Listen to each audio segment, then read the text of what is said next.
As much as I like my Inwin 301 case, I'm going to be downsizing it yet again.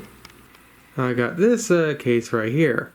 Unfortunately, my $230 motherboard does not have a USB-C header on the actual board itself, so I'm not going to be able to take full advantage of a USB-C port on the front of the case. But in the end, this case is smaller than the Inwin 301, and that's what I want. This is the motherboard I got. I didn't do any videos on this because it's just a simple motherboard, but this cost me not me, my father, $230. And yet, it doesn't come with a USB-C header. I couldn't even find one that has AM4 that has a USB-C header on it. Jeez, you'll think for, again, $230 you'll be able to get one with USB-C, but I guess not. But with that said, as you can also tell, I swapped out that big tower cooler that kept my Ryzen 5 completely nice and cool for this nice small low profile cooler to allow it to work in my new case. But what I want to do now is I want to try and swap the original fan right here with this Noctua one right here, because this one just doesn't do it properly. It barely keeps it idling at 100 degrees Fahrenheit. On my old tower cooler, when this thing was idling, it would idle like 95. So I'm hoping this Noctua fan here, of course I gotta go and redo the wiring and whatnot because it's way too long. But I'm hoping the Noctua fan here will be able to maintain this cooler's temperatures a lot more easily. And also I want to take this opportunity to see if this cooler is actually making proper contact to the CPU and whatnot. So I'm going to pop this thing off the back and come back. Well, I can say for certain that this is making proper contact to the CPU. The reason why I was concerned is because I saw a post on the reviews of this thing not making proper contact. So my guess is the person that did that didn't properly mount everything. This thing was a pain to mount, but once I got figured out, it went by relatively fine. So now I gotta figure out how exactly I'm going to get these fan clips here to work with my Noctua fan, because as you can tell, my Noctua fan is a lot more thicker, and the way these clips clip on is to the top end right here. I should be able to get it to work nonetheless, but it's going to be really interesting to try and get this Noctua fan on this cooler. So I'm going to clean up the thermal paste, figure out how to properly attach this Noctua fan, get all that done, get all the wiring all snipped up and whatnot, and get everything reattached, and then I'll come back when I get all the other crap out of my 301 case out, and then I'll bring in my new computer case. Oh, never mind. The Noctua fan is just way too small. Even if I could get it to work, the fan that came with the cooler is just a little bit bigger. Now I'm pretty certain I get a Noctua fan of the exact same size and thickness, but for right now I'll just go back to the original stock fan. Though again, when it comes to this cooler here, I do gotta remember that compared to my original tower cooler, which was complete overkill for this thing, this one has a smaller mass and whatnot, so it's unfortunately going to get a little bit more warmer than it used to. So since I know this thing is making proper contact to the CPU and whatnot, I'll go reapply thermal paste, get all this buttoned up, and again get everything pulled out of the Inwin 301 that I need to. And then I'll come back when I get my with the new case and whatnot. Alright, so I got everything out of the case. I have not removed my fans because I'm actually going to be building my father a computer in this case later on down the road, and getting all these fans pulled out and rewired and whatnot is going to be a pain in the ass. So all I did is I took the 120mm Corsair fan out of the back right there, and I'm going to be using that as exhaust temporarily until I can get some proper fans for my new case. So here's everything I need that's out of the computer. I have all the wiring over there, and here's the actual box itself for my new case. So I'm going to get the case out of the box and come back. And here is the size comparison between my Inwin 301 and my new case itself. It's fairly smaller, especially on the height. It's not as small as I would like on the width, but again, this is still smaller in the end. So just this little bit of extra space is going to give me so much more extra room to fling my mouse while I'm killing people in Halo Infinite's multiplayer and whatnot. Restate that, dying a lot in Halo Infinite multiplayer. And of course, when I get everything done, the wind has to be really annoying, but I got everything inside the case. I've yet to do the peel and whatnot because I want to make sure this thing works. So I'm going to go take it to my room and see if it turns on. Alright, so I did flip the power supply, switch to on prior to putting everything inside the case. So theoretically, if I hit power, it should turn on.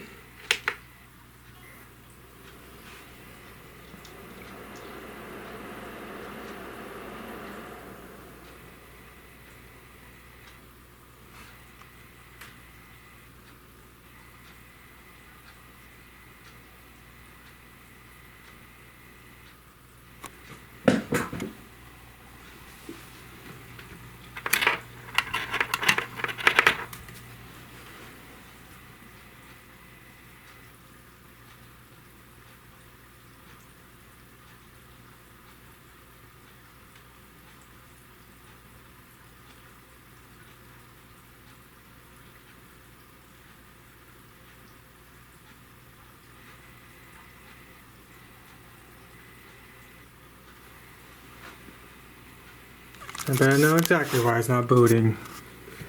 For some reason or other, this motherboard does not like having things plugged into the back if I change stuff around. So I see the hard drive activity light doing its thing, so there is clearly activity. So I'm just going to shut this thing down and try again.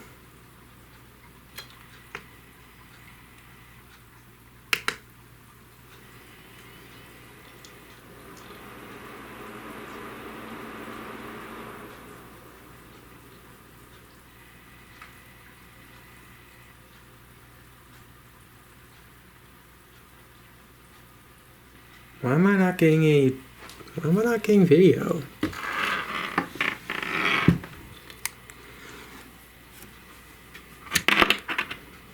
And I plug in the other HDMI cable.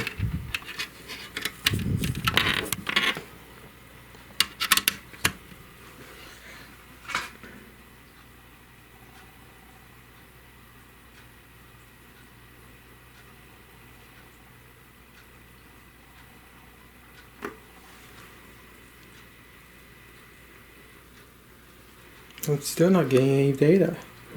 Still not getting anything. Here's one thing I've noticed when I turn the thing on. Give me a second to plug in the power cable again.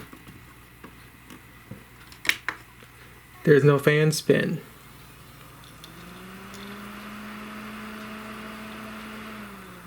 The fans are supposed to be spinning on the card, and yet they're not. So I'm at a complete loss. I guess I gotta pop the thing apart again and see if I can get the card to work without this piece. Alright, so here's what I've done. I took the PCI extender and I basically removed it from its little pillars. That way, so it's just sitting there. I have the card resting on the case, and maybe let's see what happens now.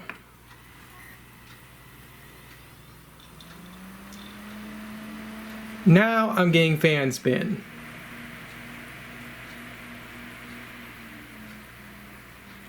The monitor lights up. I get a post. Now an automatic repair because this thing wouldn't boot a couple times. So the PCI thing here was not making proper connection. I am not impressed, Lian Li. Great. So how am I going to make sure this isn't going to get ripped out by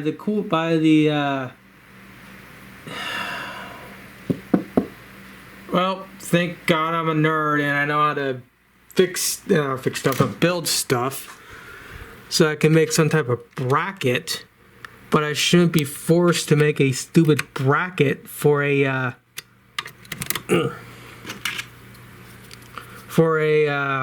PCI riser because Lian Li can't properly get everything to work right.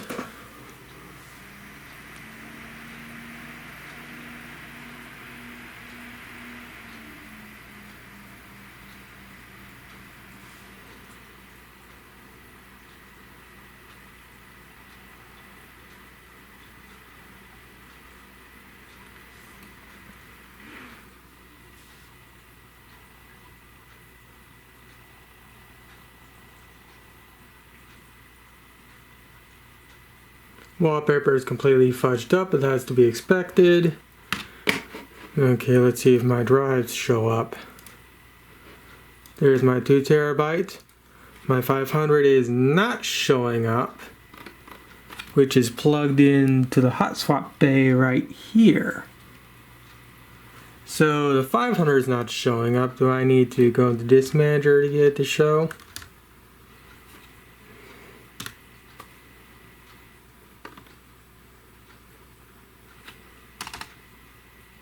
Give me a second. I think the hot swap bay cables are busted. Now that sucks. At least I got the video card to function properly. I just gotta make some type of stupid bracket and remember when I get my new card not to just fully rip this card out, because if I do that I can risk damaging this stupid cable.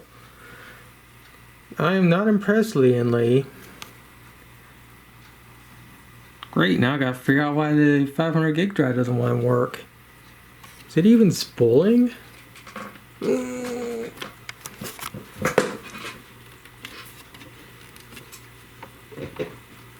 Good grief. Well, at least it's in there good. Alright, I figured out why the 500 gig drive wasn't showing up. I forgot to plug in SATA power. When it comes to the PCI riser, all I did is I re-screwed it down. I tried to make sure that it is properly seated, and it does seem to be seated this time. So let's see what happens. Alright, that lights up. Fan spin.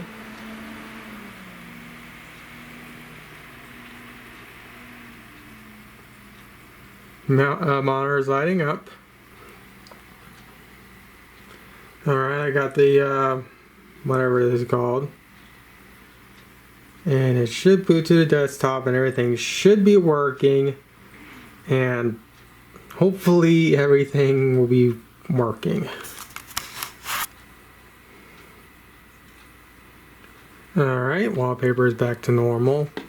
The reason why I use all the wallpaper go back to the way it was is because I have a little program called Display Fusion, which is currently loading up right now, that automatically changes the wallpaper. Alright, so the the Ryzen 5 is definitely a little warm, but I accidentally forgot to plug in the fan header for a second, so it was kind of cooking itself. So let's go to here. Alright, my 2 terabyte, my NVMe drive, my other NVMe drive, and the 500 gig drive I just plugged in. Alright, everything seems to be working. So what I'm going to do now is I'm going to put this thing all back together, put the side panels on, do the peel. Well, not do the peel yet because again I need to make sure everything works after I then get everything plugged back in. But I think I now finally got this thing in working order. Alright, got everything all set up. Now let's see what happens. I get blue light for the stop fire thing, and fans are spooling up. The 120 is spooling up.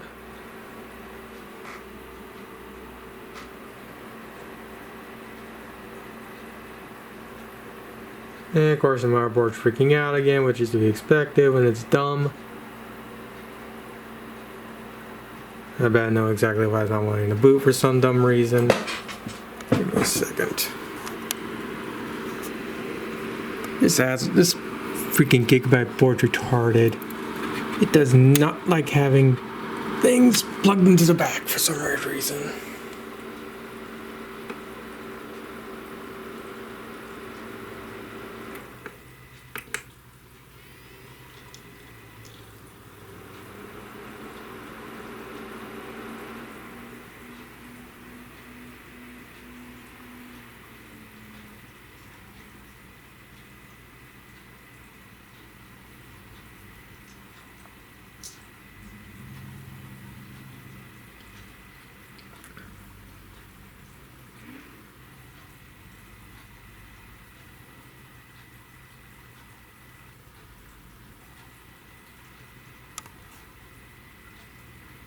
Alright, and then now I can put these two back into the motherboard.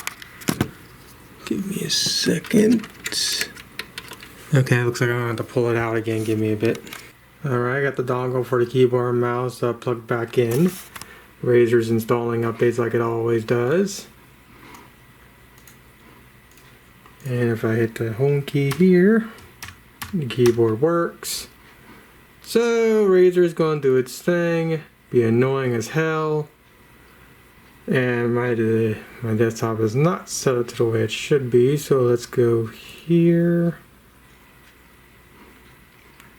Apply. There we go. It should automatically swap, but apparently it didn't. Alright, so I'm going to let this finish up, and then I'm going to restart my computer and see if it boots up again.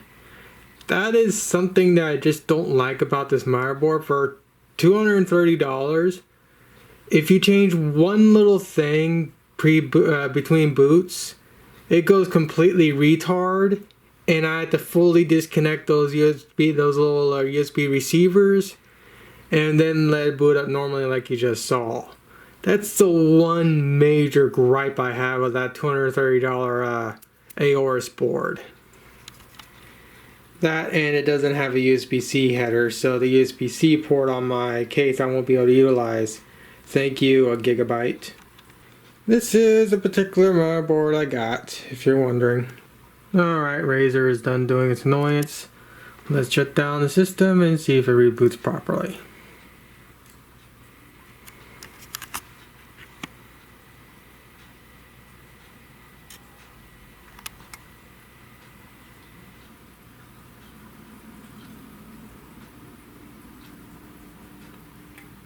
Alright, it's turned off. I'll let it sit for like 5-10 seconds.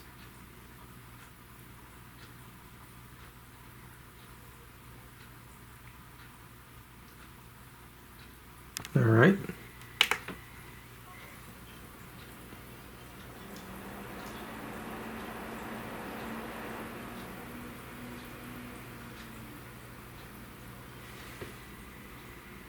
Alright, we're good to go.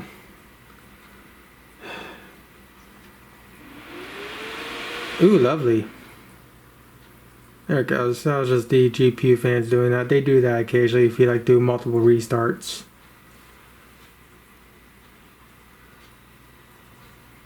Alright, everything seems to be functioning now.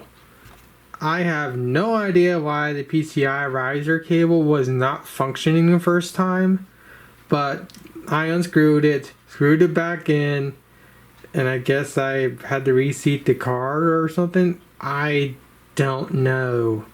But everything seems to be functioning now. Let's make sure the USB3 port works.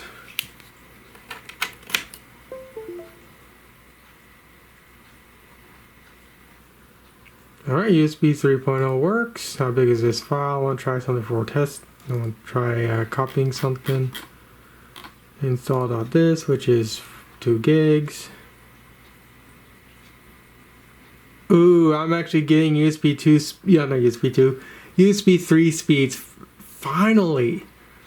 I was never able to get those speeds with my MWin 301 case. For as much as I love that case, whenever I use USB 3.0 drives like this one here, it would always be at USB 2 for some reason or another. So now it's nice to finally have a case I could actually utilize proper USB 3. Well, actually, it is USB 3.1. So, since everything seems to be functioning right, now for the peel, which I'll start with the inside. Give me a second. Still getting used to how this case works. I don't know how this case works, so might as well just start with the outer peel.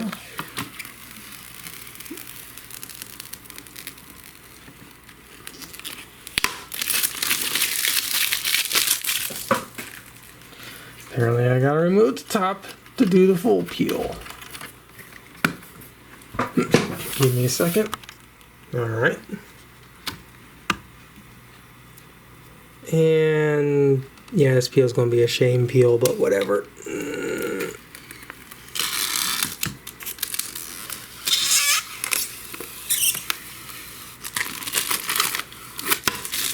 There we go. Alright, so now it's the next day, and overall my thoughts on this case, I really like it. I still don't know what the issue was with the PCI riser not working the original time I put everything together. So maybe Lian Li to do a little bit more tweaking on there, I don't know. One thing I do notice is that in previous videos, when it comes to the actual part that connects to the GPU, it actually had the ability to be moved slightly. This time it was just a simple hole and you just screwed it down. So most likely they swapped the actual PCI riser cable for something different, I don't know. But other than that, this is a very fantastic case. Now I do plan on swapping out the 120mm at the back right there for two 140s and eventually get some custom cables so I can stick that 120mm down here so I can have ample cooling. But for right now, it's a complete cable disaster down there. As you can tell, even if I wanted to put a fan there, it wouldn't work in the first place.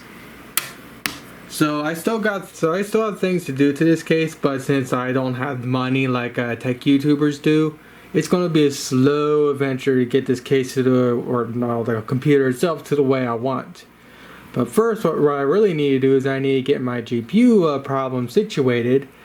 I'm supposed to be getting my replacement video card from PowerColor again. I think I know what card I'm getting, but I'm not going to say what it is until I actually get the card, because that's for a whole separate video I've been recording for a while now. But I just want to give my final thoughts on this case for like maybe the two that are interested in maybe getting a case like this. Now, with that said, I think that's pretty much it for the video. Oh yeah, I completely forgot. There's one more thing I want to do.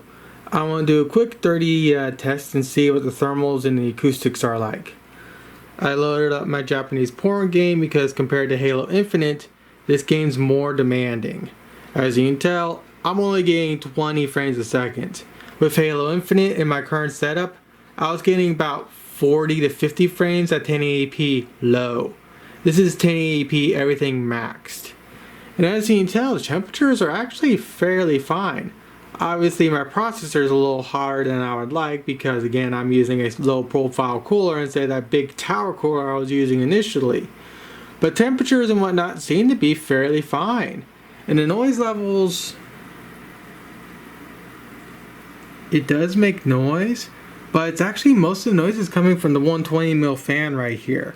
I'm hoping since I'm going to be getting two 140s, they'll be a little more quieter because they can spin at lower RPM and also provide more air, more exhaust and whatnot too. Now if Lian Li somehow comes across this video or one of the engineers come across this video, I would suggest one thing on revision 2 of this case. Make these holes bigger or do some other type of design for the air to escape, because I can definitely tell right out of the gate that these holes here are being very obstructive. So let's just see what will happen if I go and remove the top panel.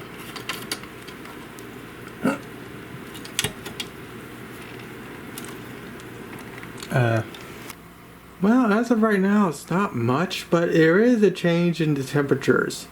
And the noise levels have definitely decreased a bit. And that's with the top panel off and just with 120mm fan.